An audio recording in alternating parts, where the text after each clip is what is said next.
Hallelujah.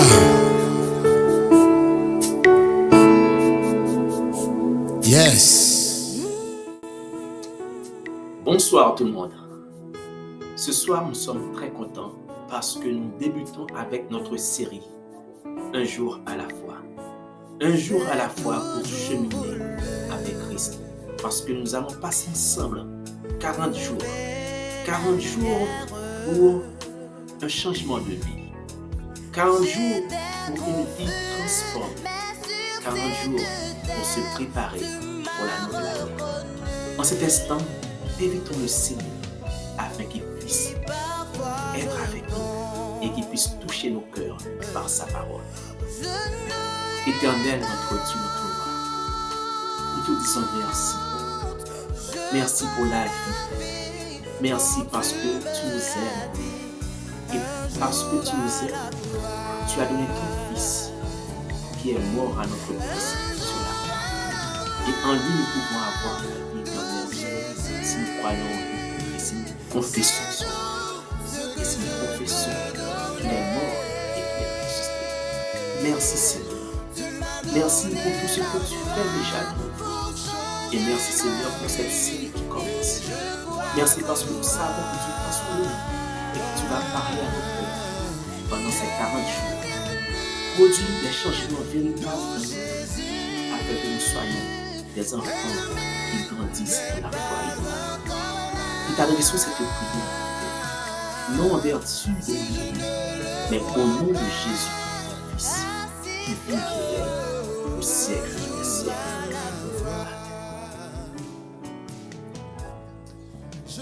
Comment pouvons-nous profiter au maximum de cette série? Comment pouvons-nous profiter de cette partie? Le mieux, ce serait de la visionner plusieurs fois afin de découvrir les différents aspects. Autre chose que vous pouvez faire, vous pouvez aussi l'utiliser dans votre dévotion personnelle et dans votre dévotion familiale. Vous pouvez aussi partager avec d'autres et discuter là-dessus.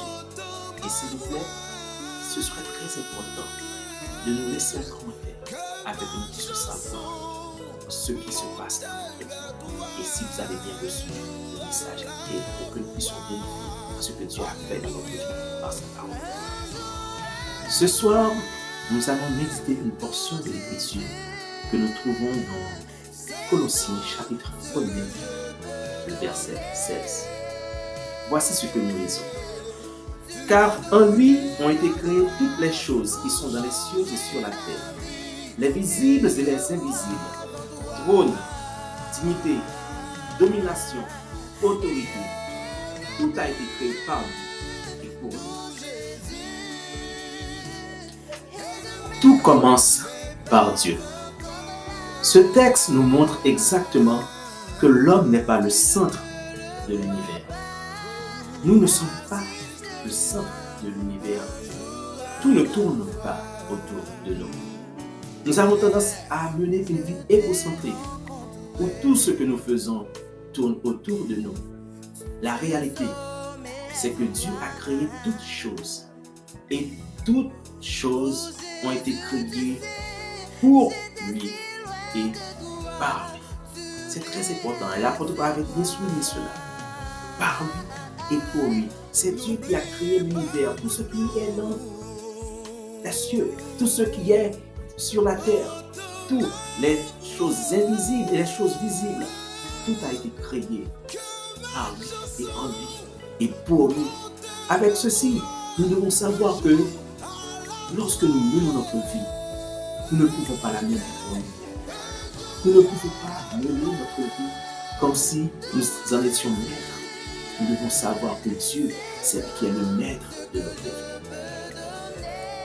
Si vous achetez un appareil électroménager, il vient avec un mode d'emploi.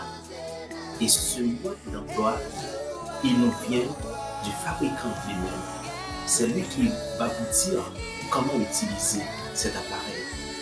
De même, Dieu seul peut nous dire comment nous pouvons mener notre vie. Parce que c'est lui qui nous a créés. C'est lui qui sait de quoi nous sommes formés. Bien souvent, nous disons que le ciel et la terre appartiennent à l'Éternel. à l'Éternel la terre et tout ce qui l'habite. La réalité, c'est que c'est Dieu qui nous a créés. Puisqu'il nous a créés, il sait de quoi nous sommes faits. Il sait aussi pourquoi il nous a créés. Et lorsque nous considérons ces affirmations, nous pouvons dire qu'il est important de mener une vie centrée sur Dieu. Savoir ce que Dieu veut dans notre vie. Trop souvent, nous choisissons nous-mêmes notre direction. Nous pensons toujours à nous-mêmes. Les livres de développement personnel nous donnent une vue qui n'est pas correcte, n'est pas conforme à la parole de Dieu, ce Dieu qui nous a créés pour être à son image. Frères et sœurs, nous devons penser à cela tout au long de notre vie. Nous devons réfléchir et examiner pour voir est-ce que nous menons une vie centrée sur nous-mêmes ou une vie centrée sur Dieu lui-même. Ce soir, alors que vous méditez cette parole, alors que vous pensez à ce que vous venez de lire dans la parole de Dieu, examinez dans votre vie s'il n'y a pas des aspects auxquels vous donnez trop de priorité. Votre vie, la menez là pour vous-même ou vous la menez pour Dieu? Si vous êtes vraiment conscient que c'est lui qui vous a créé et que vous êtes créé pour lui, vous devez mener une vie avec les objectifs que Dieu vous a donnés. Pendant toute cette série, c'est ce que nous allons voir ensemble. Quels sont les objectifs que Dieu a pour votre vie? Vous ne pouvez pas mener votre vie pour vous-même. Si vous menez votre vie pour Dieu, votre vie aura sens. Votre vie aura la vie. Que le Seigneur